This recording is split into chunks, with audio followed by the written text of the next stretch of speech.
أهلا وسهلا مشاهدينا الكرام في هذه النشرة الإخبارية، وهذا أبرز عنوانها: شكب بن موسى سيغادر الحكومة خلال التعديل المقبل. في التفاصيل. قبل الخوض في التفاصيل، لا تنسوا الصلاة والسلام على رسولنا الكريم ولايك للفيديو والاشتراك في القناة مع تفعيل الجرس للتوصل بكل جديد. قالت الأخبار من مصادرها إن من بين الأسماء المرشحة لخلافة أحمد لحليمي على رأس المندوبية السامية للتخطيط يأتي اسم شكيب بن موسى، وزير التربية الوطنية والتعليم الأولى والرياضة.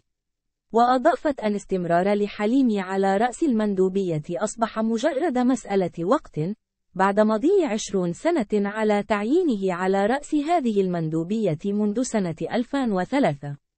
وأوردت المصادر نفسها أن سيناريو تعيين بن موسى بالمندوبية سيكون بمثابة خيار لإبعاده عن قطاع التعليم، بعدما وصل القطاع في عهده إلى أقصى درجات التوتر في تاريخ المغرب، مضيفة أن اسم بن موسى يرد بقوة ضمن الأسماء التي ستغادر الحكومة خلال التعديل المقبل.